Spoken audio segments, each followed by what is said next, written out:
bénir encore Dieu qui nous fait cette grâce de nous retrouver dans sa présence. Nous sommes passés par plusieurs situations pendant la semaine et ce matin nous voulons témoigner de la grandeur de ce Dieu qui nous a gardés, qui nous a protégés.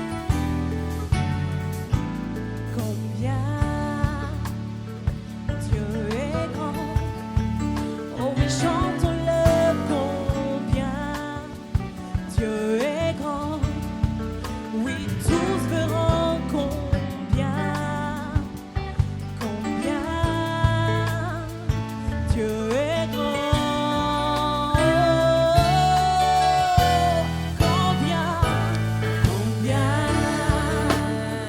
Dieu est grand, oui, chantons-le, combien Dieu est grand, et tous verront combien Dieu est grand, il est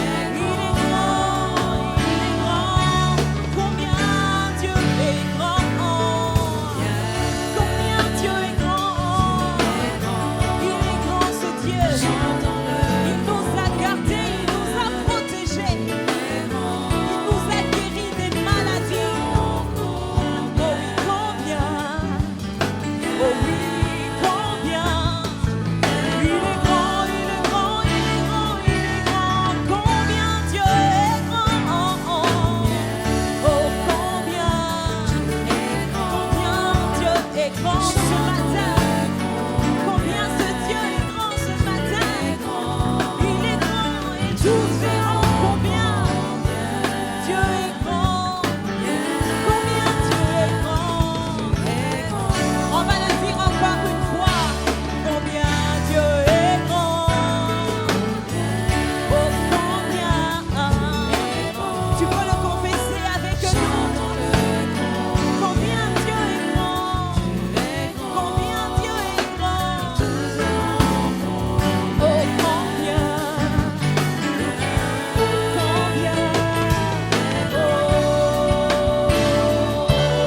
le roi dans sa beauté, le roi dans sa beauté,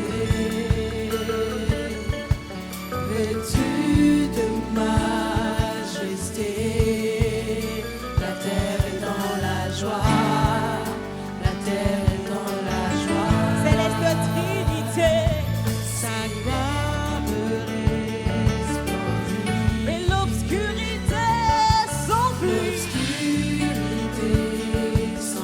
au son de sa voix, au son de sa voix, oh oui, combien Dieu est grand, combien Dieu est grand, il est grand,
chanter et louer.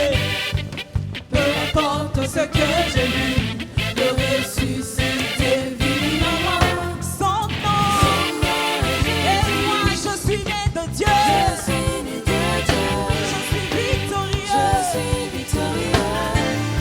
Je suis né pour influencer. Rempli du Saint-Esprit. Je suis né de Dieu. Je suis né de Dieu. Je suis victorieux. Je suis victorieux. Je suis né pour influencer. Rempli du Saint-Esprit. Oh, je suis né de Dieu. Je suis né de Dieu. Je suis victorieux. Je suis victorieux. Je suis né pour influencer. Rempli du Saint-Esprit. Je louerai ton nom. Je louerai ton nom. Je louerai ton nom. Je suis un conquérant. Je louerai ton nom. Je louerai ton nom. Je louerai ton nom. Je suis un conquérant. Maintenant, on va le déclarer ensemble. Tu es à la maison et tu peux te joindre avec nous. On va faire cette prière ensemble. Je veux chanter. Je veux chanter et louer. Peu importe ce que je vis, le ressuscité vit en moi. Son nom est Jésus. Je suis né. Je suis né de Dieu. Je suis né de Dieu. Je suis victorieux. Je suis né pour influencer.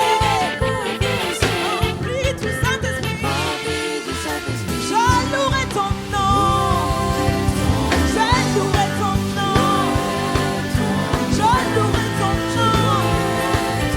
Je suis un conquérant. Je louerai ton nom. Je louerai ton nom. Je louerai ton nom. Je suis un conquérant. On va dire hey, hey, hey. Oh, oh, oh, oh, oh, oh.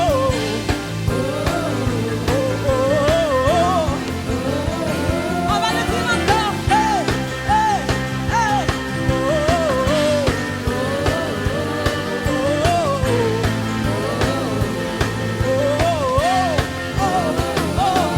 On va le dire encore. Hey, hey, hey.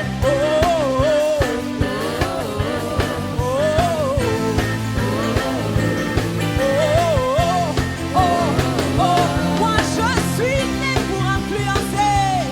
Je suis né pour influencer. Rempli du Saint-Esprit. Je suis un conquérant. Je suis né pour influencer. Je suis né pour influencer. Et rempli du Saint-Esprit. Je suis un conquérant. Oh, je suis un conquérant. Oh, je suis une conquérante. Oh, je suis une conquérante. Né pour influencer. Je suis un conquérant. Je suis un conquérant. Né pour influencer. Né pour influencer. Né pour influencer. Né pour influencer. Né pour influencer. Je suis un conquérant. Dis-le, je suis une conquérante. Oh, je suis une conquérante. Je suis née pour influencer. Et rempli du Saint-Esprit. Oh, je suis un conquérant. Je suis un conquérant. Je suis né pour influencer. Je suis né pour influencer. Tu peux acclamer Jésus. Tu peux acclamer Jésus. Ne te fatigue pas d'acclamer. Hey, hey, hey, hey.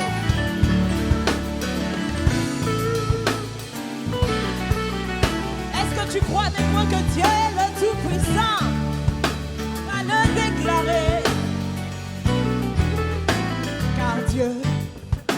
et le Tout-Puissant, il règne de son saint lieu avec sagesse, amour, oui, Dieu est le Tout-Puissant, car Dieu est le Tout-Puissant.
de tes enfants. Ce matin, nous ne sommes pas venus en spectateurs, mais nous sommes venus pour adorer, pour louer, Seigneur. Même si on ne sait pas danser, Seigneur, mais on sait que devant toi, on peut exprimer notre louange et notre adoration de plusieurs façons. Et le plus important, c'est que tu l'agrées, ô Dieu. Que tout l'honneur te revienne, que toute la gloire te revienne à jamais éternel. Je demande ce matin ta visitation particulière, ô Saint-Esprit.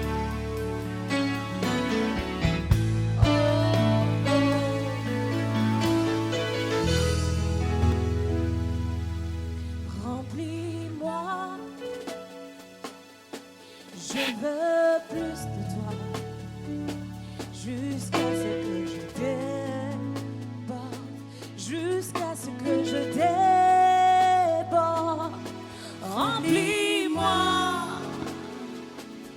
oui je veux plus de toi, jusqu'à ce que je déborde, jusqu'à ce que je déborde. Remplis-moi,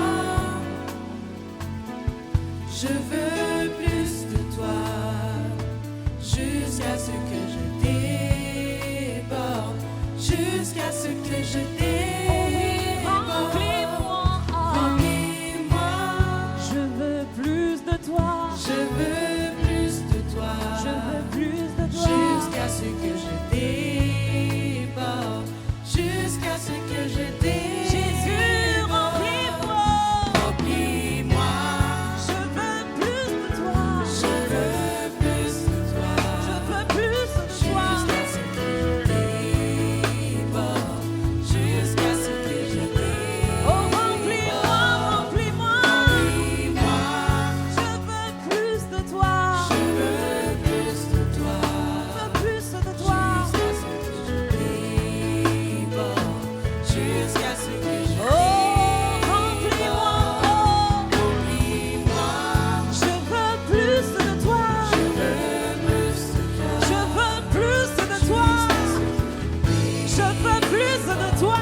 Tu nous remplisses de toi, oh Dieu.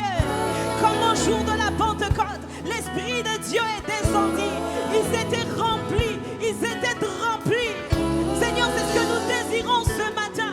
Qu'il n'y ait pas de place, oh Dieu, pour des infiltrés. Nous voulons la plénitude de toi dans l'église, dans nos maisons, dans nos familles. Nous disons oh, oh, oh, oh.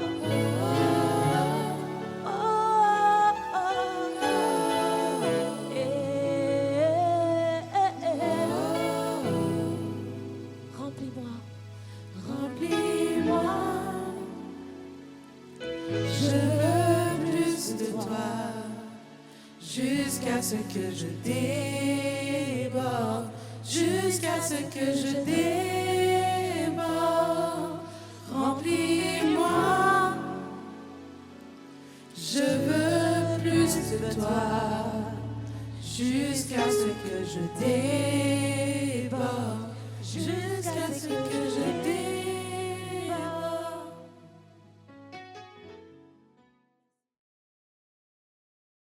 Dans l'évangile de Luc, on voit cette histoire de cette femme qui rentre dans la maison de Simon et qui déverse un parfum de grand prix aux pieds de Jésus et qui pleure. Et quand Jésus va parler de cette femme aux convives qui sont là, il va dire une parole qui m'a beaucoup touchée. Il va dire que cette femme a beaucoup aimé. Et vous voyez, l'amour est toujours une action. L'amour se concrétise toujours par une action. Elle ne reste pas théorique, elle ne reste pas dans nos pensées, elle ne reste pas juste en parole, elle se concrétise toujours. Dieu nous a tant aimés qu'il a donné son Fils unique pour nous. Un homme a peut-être tellement aimé une femme qu'il a prise en mariage. L'amour se concrétise toujours. Et alors qu'on est sur le point de donner nos offrandes, de donner nos dîmes, je vous encourage, frères et sœurs, à concrétiser cet amour aujourd'hui. Que chacun d'entre nous puissions concrétiser l'amour que nous avons pour la maison de Dieu, l'amour que nous avons pour l'avancement du royaume, l'amour que nous avons pour Jésus-Christ en donnant de nos dîmes et de nos offrandes avec joie. Que celui qui donne, donne avec joie, sans contrainte. Et Dieu qui est dans les cieux voit le cœur de chacun d'entre nous. Alors je vais prier pour vous, Seigneur. Merci pour ces dîmes et ces offrandes qui sont données, qu'elles puissent être agréables. Merci parce que tu bénis la main qui donne en ce moment et tu te souviens de ceux qui manquent à donner et tu pourvois également à leurs besoins. Que toute la gloire te revienne. Amen. Bonjour et bienvenue à votre agenda de la semaine avec votre église, la Citadelle. Les prières qui ouvrent les portes fermées constituera le thème de prière puissante ce vendredi 9 avril à 7h heure de Montréal et 13h heure de Paris avec votre pasteur Omer Kabouya. La Citadelle est heureuse de vous accueillir à ses cultes en présentiel chaque dimanche à 10h. Pour y participer, il faut réserver votre place entre mercredi 20h30 et samedi 18h30 sur réservationcitadelle.com ou par le numéro WhatsApp de l'Église. Mercredi à 19h30, c'est l'étude biblique avec le docteur Joseph Kabouya Massanka qui poursuivra avec le thème « 7 fondements d'une vie chrétienne inébranlable ». Du mercredi au vendredi, la Citadelle est en prière au téléphone. Mercredi de 5h à 6h, jeudi de 5h à 6h et de 20h à 21h, et vendredi de 5h à 6h et de 20h à 21h. Le département des ados vous invite à un moment de partage les 9 et 10 avril à 18h sur notre chaîne YouTube et notre page Facebook. Parole aux ados sera le thème. Connectez-vous en grand nombre. Ne manquez pas l'occasion de porter les couleurs de votre église en vous procurant des chandails ou des hoodies. Passez votre commande dès maintenant en envoyant un message texte au numéro WhatsApp de l'Église. Nous sommes fiers d'accueillir le mois d'avril qui est le mois de la manifestation du fruit de l'Esprit. Bon mois, bon culte et bonne semaine à tous. Bonjour à tous. C'est une joie pour moi de vous accueillir au deuxième dimanche dans les sanctuaires. Les mots sont bien pesés. Deuxième dimanche, parce que les mesures sanitaires ont été assouplies. Il y a 6 mois sont passés vite que nous n'avons pas mis les pieds au sanctuaire. Il y a un miracle de Dieu. Parce que personne n'a cru que nous allions fêter la Pâque dans notre sanctuaire. Je vous invite à donner gloire à Dieu pour ce miracle. Je reprends les paroles des psaumes 126 que nous avons cité la fois dernière. Quand l'Éternel ramena les captifs de Sion, nous étions comme ceux qui font un rêve. Notre bouche était remplie de cris de joie. Voulez-vous juste pousser des cris de joie? Ouh! Poussons des cris de joie. Nous bénissons le Seigneur pour ce dimanche Pâques. C'est notre dimanche. L'Église du Seigneur, à travers le monde, célèbre la résurrection de Jésus d'entre les morts. Gloire à Dieu. Alors je change la manière de vous saluer. Je dis joyeuse Pâques à tous. Joyeuse Pâques, joyeuse Pâques. C'est notre fête, c'est la fête de l'Église. Nous célébrons Jésus-Christ ressuscité. Nous confessons dans notre foi que Christ est vivant.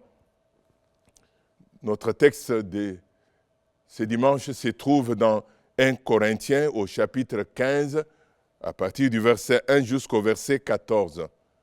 Mes frères et sœurs, je vous rappelle la bonne nouvelle que je vous ai annoncée, que vous avez reçue, à laquelle vous demeurez attachés. C'est par elle que vous êtes sauvés si vous la retenez telle que je vous l'ai annoncée. Autrement, vous avez cru en vain. Je vous ai transmis comme un enseignement de première importance ce que j'avais moi-même reçu. Le Christ est mort pour nos péchés conformément aux Écritures. Il a été mis au tombeau. Il est ressuscité le troisième jour comme l'avaient annoncé les Écritures. Quelqu'un dit Amen. Il est apparu à Pierre, puis aux 12. Après cela, il a été vu par plus de 500 frères à la fois, dont la plupart vivent encore aujourd'hui. Quelques-uns d'entre eux seulement sont morts. Ensuite, il est apparu à Jacques, puis à tous les apôtres. En tout dernier lieu, il m'est apparu à moi comme à celui qui suit après coup. Oui, je suis le moindre des apôtres. Je ne mérite pas de porter le titre d'apôtre puisque j'ai persécuté l'Église de Dieu. Ce que je suis à présent, c'est par la grâce de Dieu que je le suis. Et cette grâce, il m'a témoigné abondamment. Loin de là, j'ai peiné la tâche plus que tous les autres apôtres. Non pas moi, certes, mais la grâce de Dieu qui est avec moi. Bref, c'est que ce soit eux ou que ce soit moi, voilà le message que nous proclamons. Et voilà aussi ce que nous avons cru. Or, si nous proclamons que Christ est ressuscité, comment quelques-uns parmi vous peuvent-ils prétendre qu'il n'est pas ressuscité des morts? Si il n'est pas ressuscité des morts, alors le Christ, lui non plus, n'est pas ressuscité. Et si le Christ n'est pas ressuscité, notre prédication n'a pas de contenu et votre foi est vaine. Quelqu'un dit Amen. Quel beau message l'apôtre Paul nous adresse ce matin. Il parle de la résurrection de Christ.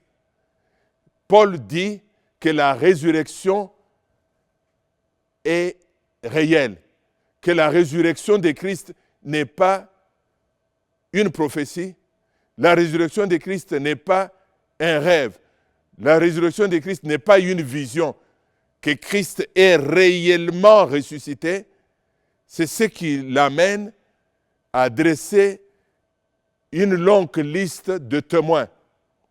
Il faut, avant de parler de témoins, je voudrais attirer votre attention sur le Nouveau Testament, les 4 évangiles, les 3 évangiles synoptiques, Matthieu, Marc, Luc, et puis l'évangile de Jean, nous parle de la naissance miraculeuse de Christ. Nous parle de son ministère public, comment il a proclamé que le royaume de Dieu est proche, il a enseigné le royaume de Dieu, il a guéri les aveugles, il a délivré ceux qui avaient étaient possédés des démons, Jésus a marché sur les eaux. Jésus a répondu aux questions des pharisiens, des sadducéens. Et puis, il a été arrêté. Il a été jugé et mis à mort.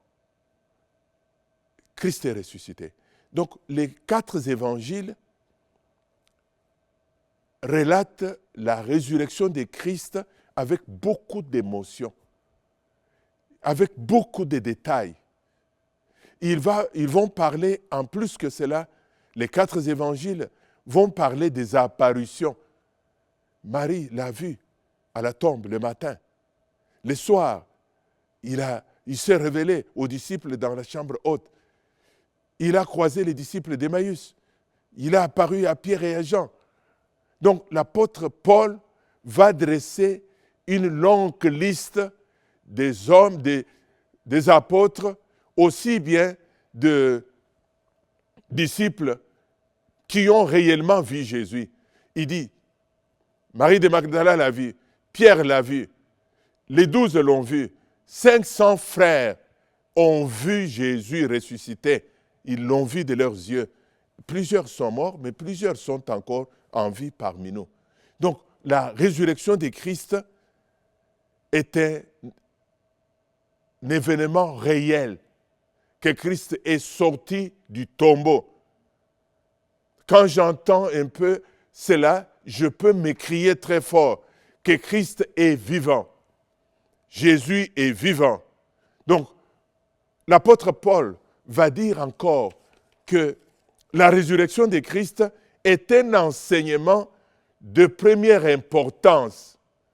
La résurrection est un enseignement de première importance. Ça, c'est merveilleux. Donc, cela signifie que le Christ qui était pendu sur le bois vendredi soir, le Christ que Joseph d'Arimathée et quelques disciples, quelques femmes ont mis dans les tombeaux. Ils ont fermé les tombeaux.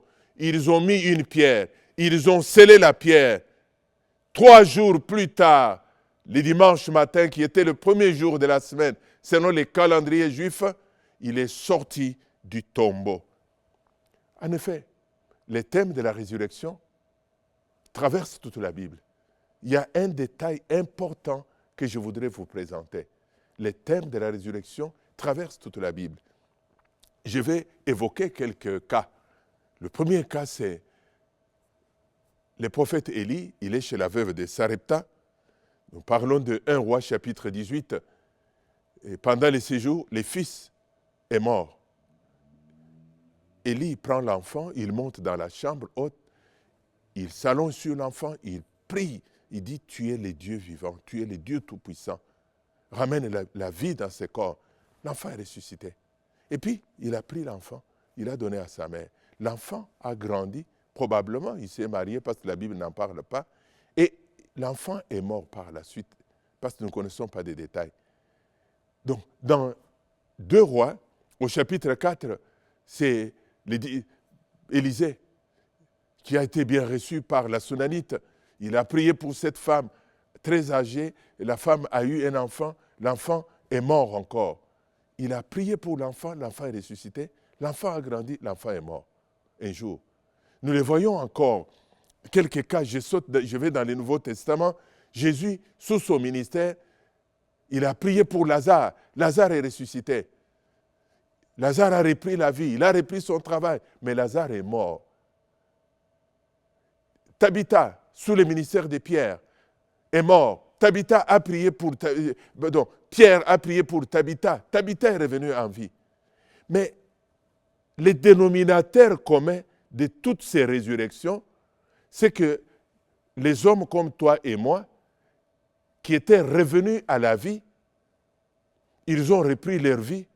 Un jour, ils sont morts. On les a enterrés et leur corps attend l'accomplissement de cette prophétie, cette parole de l'apôtre Paul dans 1 Thessaloniciens chapitre 4, que au dernier temps, au son de la trompette, ceux qui sont morts en Christ ressusciteront le premier.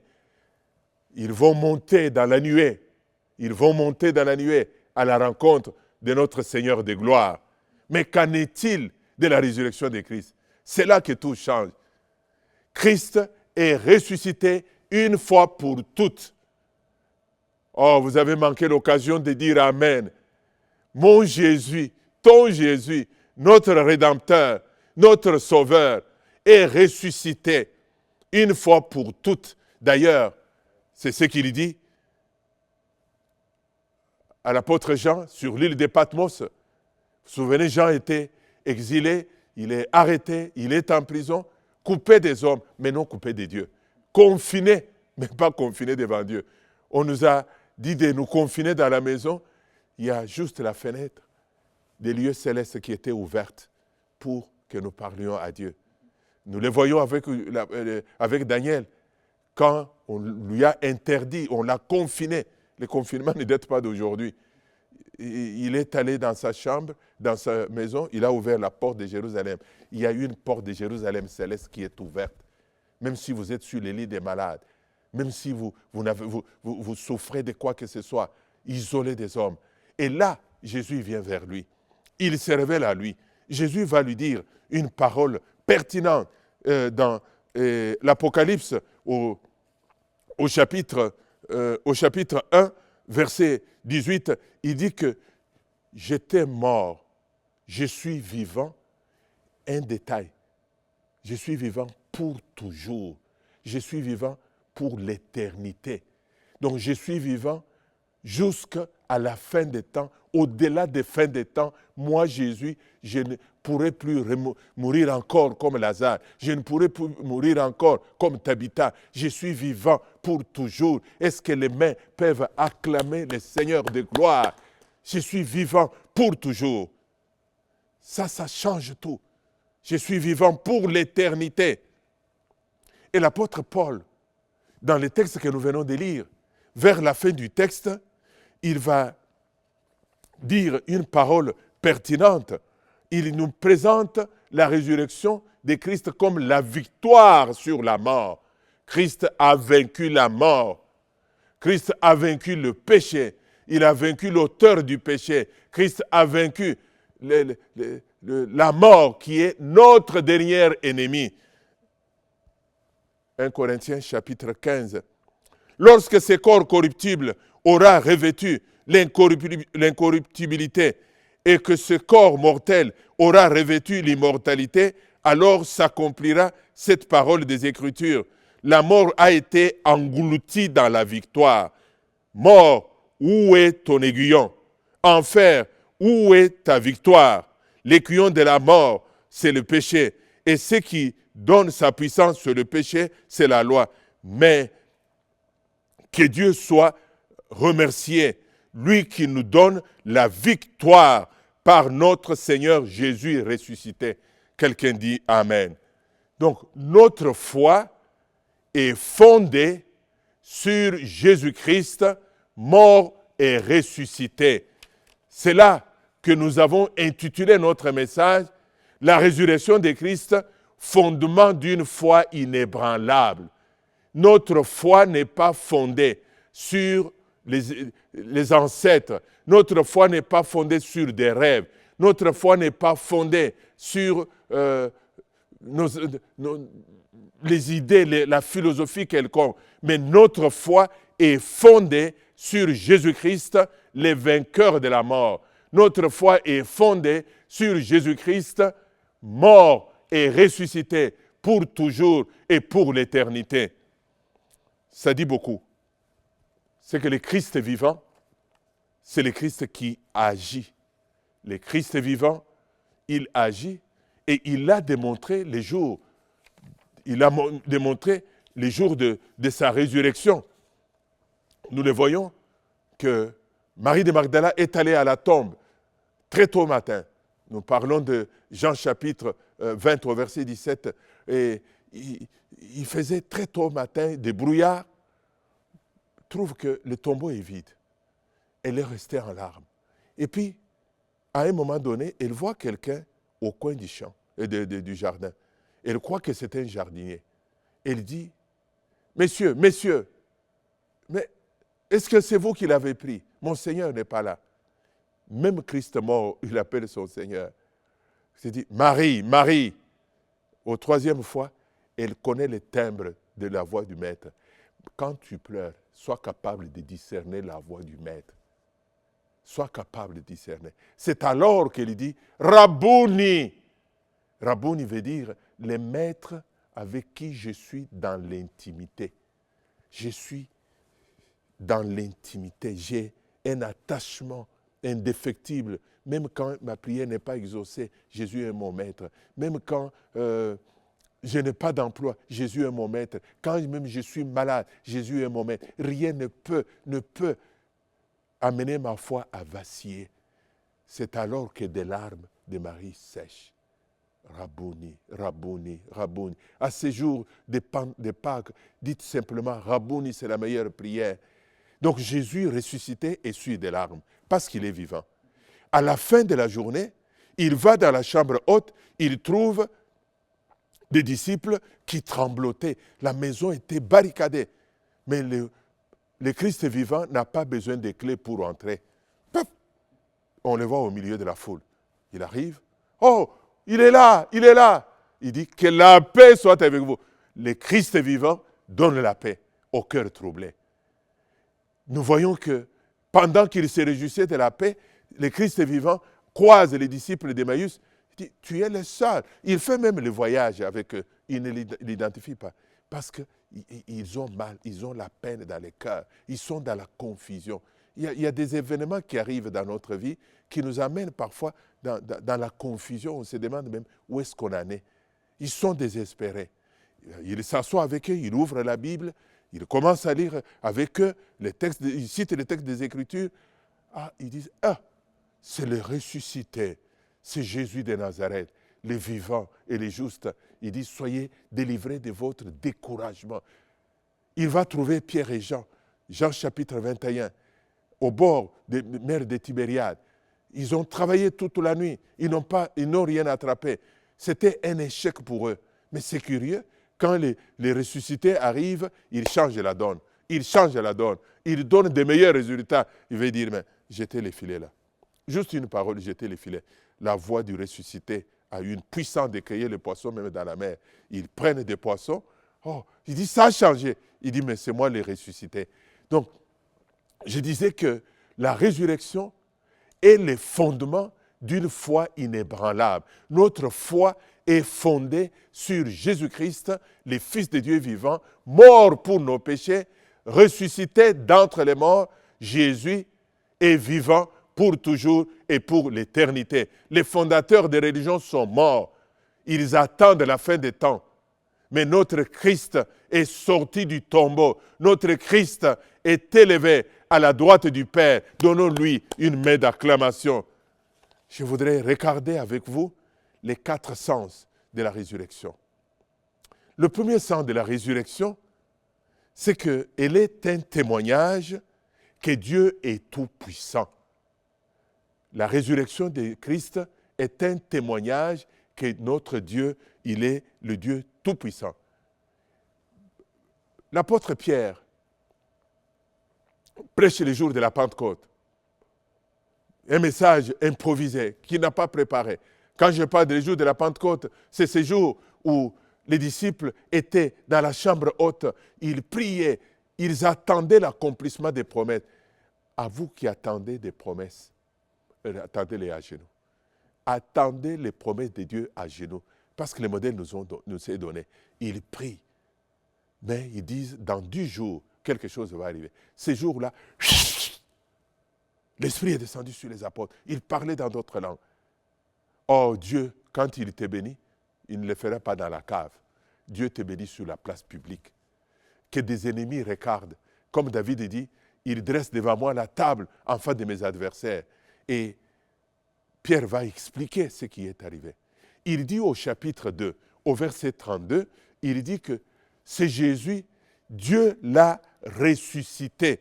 Donc, la résurrection de Christ est l'œuvre de Dieu Tout-Puissant. L'œuvre de Dieu, créateur du ciel et de la terre. La résurrection de Christ est l'intervention surnaturelle de Dieu. Dieu est intervenu pour ramener son Fils d'entre les morts. L'apôtre Paul va plus loin.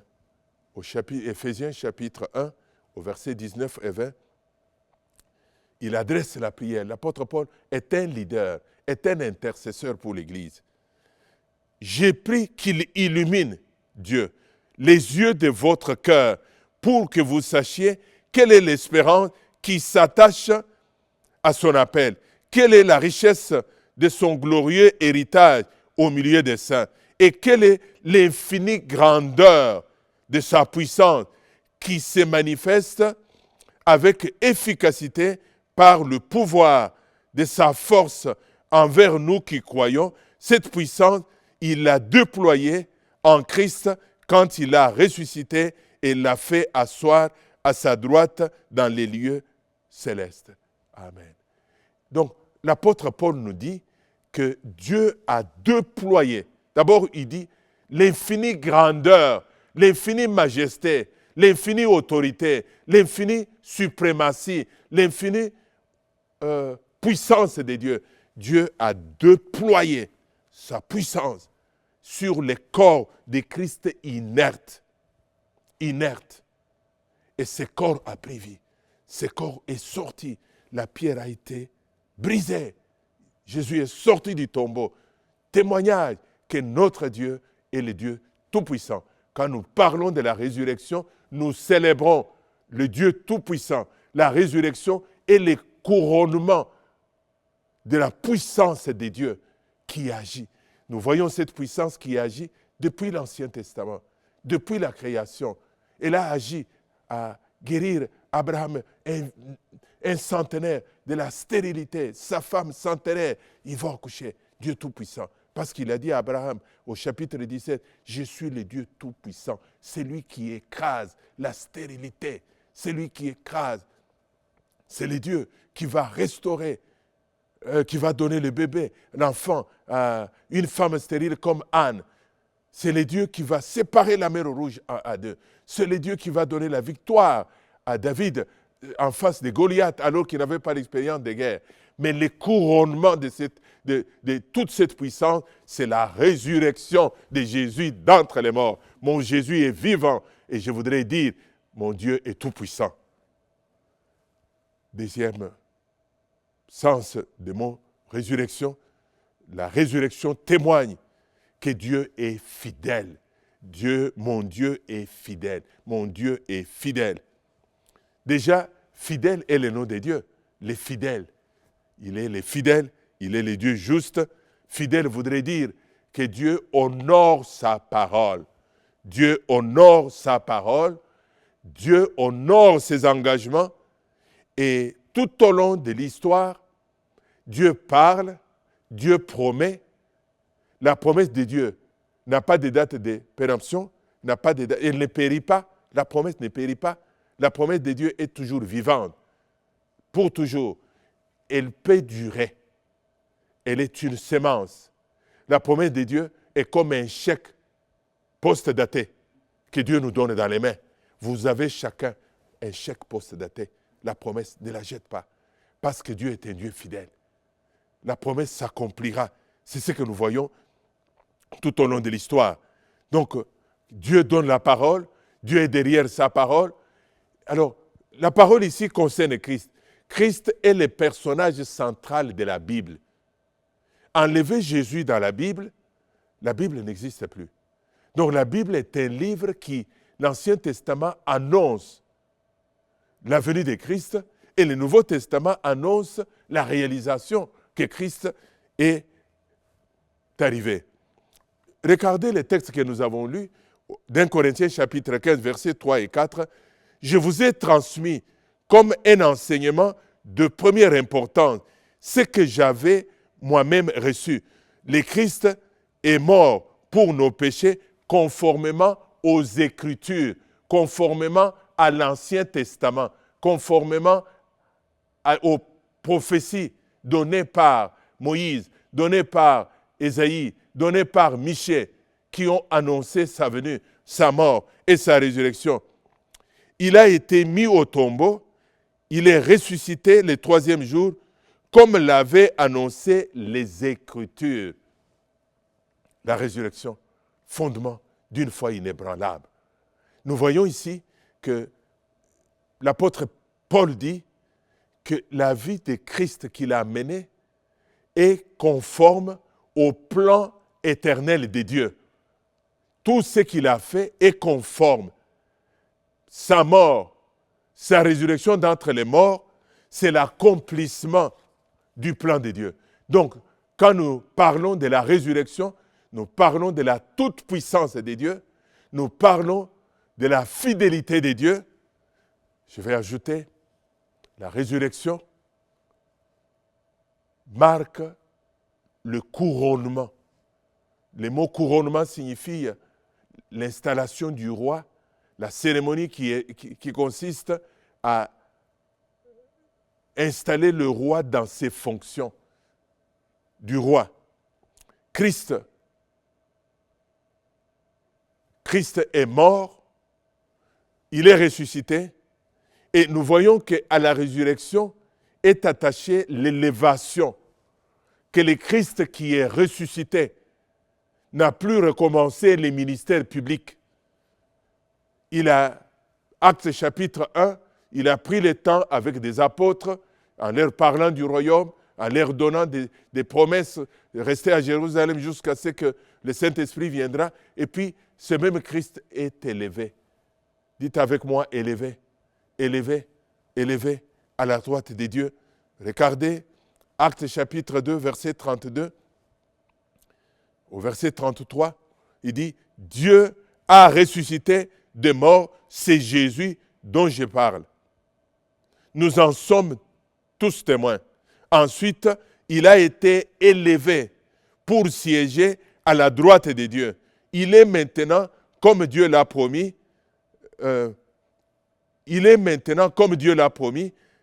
il a reçu le Saint-Esprit du Père qu'il a répandu sur son Église. Arrêtons là. Il dit que Jésus est élevé. Il est élevé. Il est assis à la droite du Père. Que Jésus a sous ses pieds les dominations, les principautés, le pouvoir. Que Jésus a reçu le nom qui est au-dessus de tout nom. C'est d'ailleurs ce que l'apôtre Paul dit dans Philippiens au chapitre 2, au verset 8 et suivant. Il dit, il s'est abaissé lui-même en devenant obéissant jusqu'à la mort sur la croix. C'est pourquoi Dieu l'a souverainement élevé et lui a accordé le nom qui est au-dessus de tout nom, pour qu'au nom de Jésus, tout genou fléchisse dans les ciels, sur la terre, sous la terre, et que toute langue reconnaisse ou confesse que Jésus-Christ est le Seigneur à la gloire de Dieu le Père. Donc c'est que le Christ ressuscité est entré dans son règne. Le Christ ressuscité est élevé auprès du Père. Il est le Seigneur, il est le roi des rois. Oh, vous avez manqué l'occasion de dire Amen. Dites Amen, dites Amen. Le Christ est le roi des rois, assis sur le trône inébranlable. Son trône est inébranlable, signifie son trône ne vacille pas. Il n'y a pas de tsunami, il n'y a pas de coup d'État, il n'y a pas de vote dans le règne de Jésus-Christ. Le règne de Jésus-Christ, il est le règne éternel. Nous avons deux rois sur la terre. Nous avons Philippe, le roi des Belges. Nous avons la reine d'Angleterre, Élisabeth. Ils règnent sur une portion de terre, mais Jésus règne sur l'univers. Le roi que nous pouvons désigner d'Espagne, qu'importe, il règne pour un temps. À la fin de leur vie, ils auront un successeur. Mais Jésus n'a pas de successeur parce qu'il est Seigneur. Jésus est Seigneur pour toujours et pour l'éternité. Il est roi pour toujours et pour l'éternité. Jésus porte la couronne de vie éternelle. Il porte la couronne incorruptible de justice. Mon Jésus règne, revêtu de gloire, revêtu de majesté, revêtu d'autorité, revêtu de grandeur, revêtu de victoire. Donnez-lui des mains d'acclamation. Donnez-lui des mains d'acclamation. Nous avons dit, la résurrection de Christ est le fondement d'une foi inébranlable. Notre foi fondée sur Christ mort, ressuscité, Christ roi des rois, Christ seigneur des seigneurs, Christ le souverain de tout temps, de toute génération, de tout peuple, des gens de tous les niveaux, des gens de toutes les couleurs. Jésus est Seigneur. La résurrection de Christ est la garantie de notre résurrection. Cela voudrait dire que la résurrection de Christ est une preuve de notre résurrection. Comme Christ est ressuscité d'entre les morts, Christ a triomphé la mort, notre dernier ennemi. Nous aussi, nous allons ressusciter pour passer l'éternité. Pour passer l'éternité avec lui. Donc c'est que nous sommes pèlerins et voyageurs sur cette terre. Notre séjour sur la terre est de courte durée. Nous avons des amis, des connaissances, des parents, des serviteurs qui nous précèdent, ils partent. Mais tout n'est pas fini. L'apôtre Paul dit, ne soyez pas surpris. Ne soyez pas surpris de ce qui arrive. Tous ceux qui meurent en Christ se reposent. À la fin des temps, Christ viendra sur la nuée. La trompette résonnera. Les morts en Christ ressusciteront le premier. Et nous serons tous élevés sur la nuée. Nous allons entrer dans les cortèges du roi des rois. Nous allons passer l'éternité avec lui. Donc Christ est le précurseur. Christ nous a précédés. Christ nous a précédés dans la gloire. Et il est allé, comme il a dit aux disciples, je m'en vais vous préparer des places. S'il n'y avait pas de places, je vous l'aurais dit. Il y a beaucoup de places dans la maison de mon Père. Mais je reviendrai vous chercher. Christ viendra nous chercher. Donc sa résurrection inaugure ou témoigne. Nous serons un jour ressuscités comme lui par le son de la trompette. Nous allons monter, nous serons avec lui. Nous passerons l'éternité avec notre roi et notre Seigneur. Quand nous disons Joyeuse Pâques, nous disons que Christ est vivant. Il est vivant pour toujours. Il est vivant pour l'éternité. Le Christ est vivant. Il entend la prière. Il exauce la prière. Il intervient dans notre histoire. C'est ce qu'il y a de merveilleux. Même quand vous ne lui avez pas fait part de vos besoins, il voit vos besoins. Regardez les jours de Pâques. Marie ne lui a pas dit qu'elle pleurait. Jésus a séché ses larmes.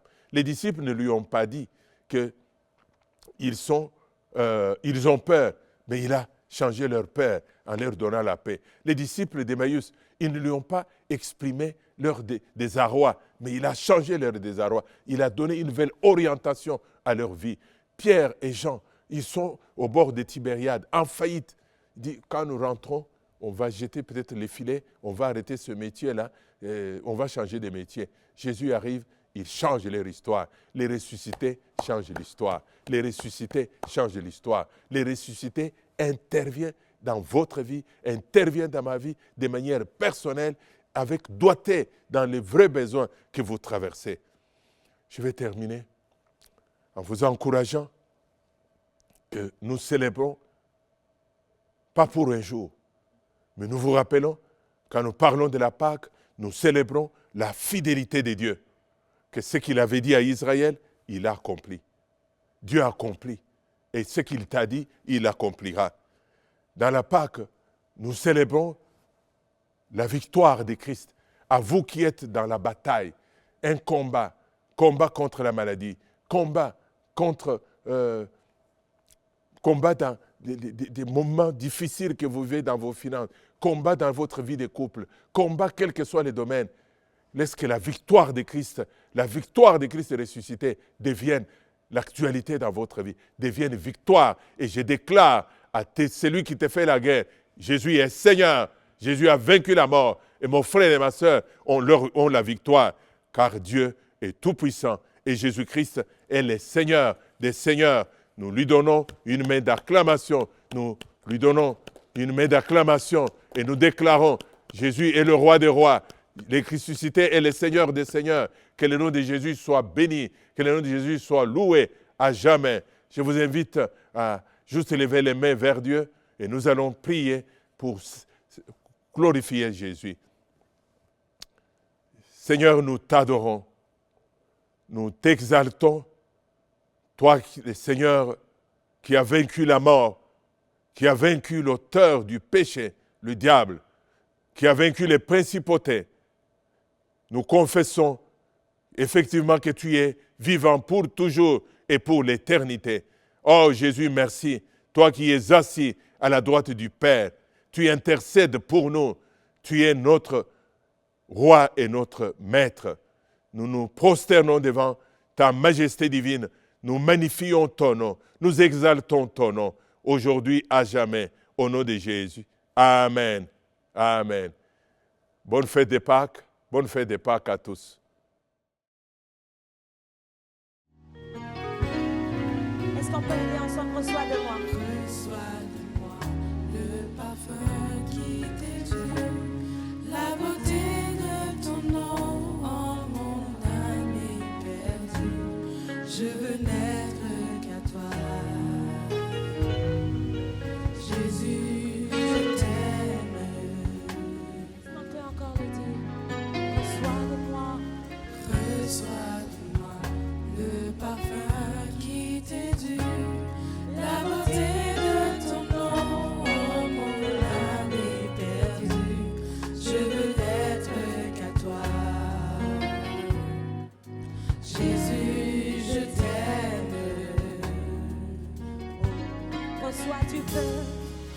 Reçois du peu que je trouve à donner, tout l'amour que mes yeux n'ont pas su te montrer. Je veux n'être qu'à toi. Jésus, je t'aime. Oh, reçois du peu.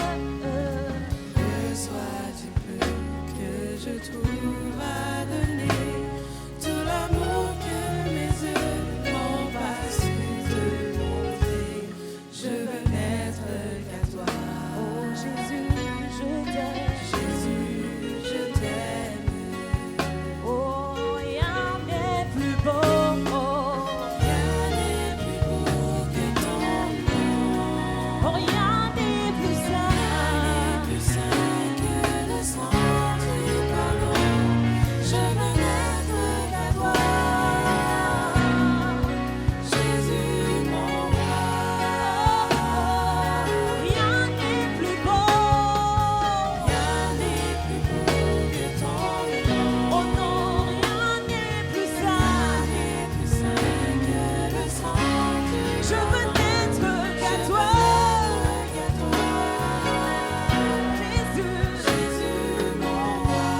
oh, rien n'est plus beau. Rien n'est plus beau que ton nom. Oh oui, rien n'est plus saint. Rien n'est plus saint que le sang du pardon. Je veux n'être qu'à toi. Je veux n'être qu'à toi. Je veux n'être qu'à toi. Je veux n'être qu'à toi. Je veux n'être qu'à toi. Je veux n'être qu'à toi. Je veux n'être qu'à toi. Je veux n'être qu'à toi. Je veux n'être qu'à toi.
continues à faire et pour ce que tu feras encore demain. Laisse que toute la gloire te revienne et puisses-tu agréer nos louanges et notre adoration ce matin dans le nom de Jésus.